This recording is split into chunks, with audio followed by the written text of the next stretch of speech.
किसी ने क्या खूब कहा है, ना देखता हूँ दूसरों के घर या मकान में, मैं झांकता हूँ अपने बस गिरे बान में। हेलो दोस्तों, आप सुन रहे हैं स्टोरी टेलर विनय।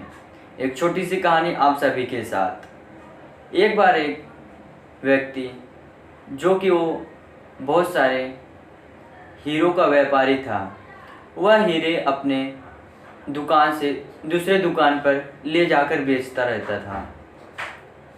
वह डेली एक ट्रेन से जाता था और दूसरी ट्रेन से डेली अपने घर वापस आता था। फिर एक बार यह बात किसी चोर को पता चली कि एक व्यक्ति जो डेली हीरो का हेरा फेरी करता है। फिर वह व्यक्ति जो चोर था वह सेठ के पीछे लग गया कि बस मुझे कैसे भी ये सेठ से हीरा चुराना है। फिर वह जब सेठ ट्रेन में बैठता है तो उसी वक्त चोर भी वहाँ आके बैठ जाता है और वह चोर सोचता है जब रात होगा तब मैं इसके पास से हीरे ले लूँगा। फिर उसके बाद वह यह सोचकर दिन में सो जाता है। फिर रात को वह जब उठता है तो सेठ ने सोने से पहले वह जब चोर दोपहर को सोया हुआ रहता है तो अपने जेब से हीरे निकाल कर उसके जेब में डाल देता है। फिर उसके बाद सेठ सो जाता है।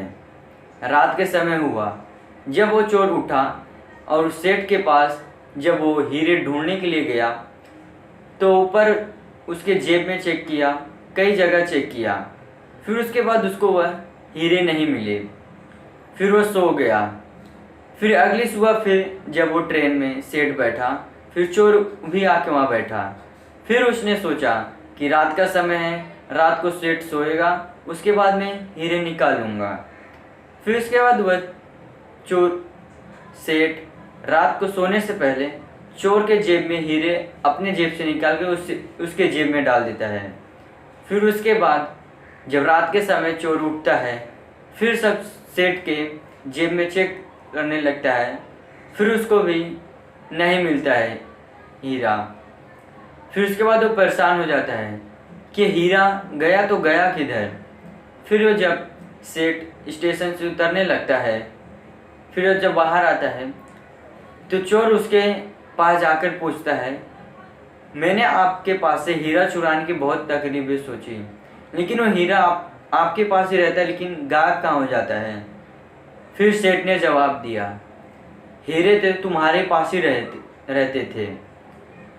जब मैं सोने से पहले तुम्हारे पास मैं अपना हीरा दे देता हूँ कि जब तुम उठते थे तो हीरे मेरे पास नहीं रहते थे, वो तुम्हारे पास रहते थे।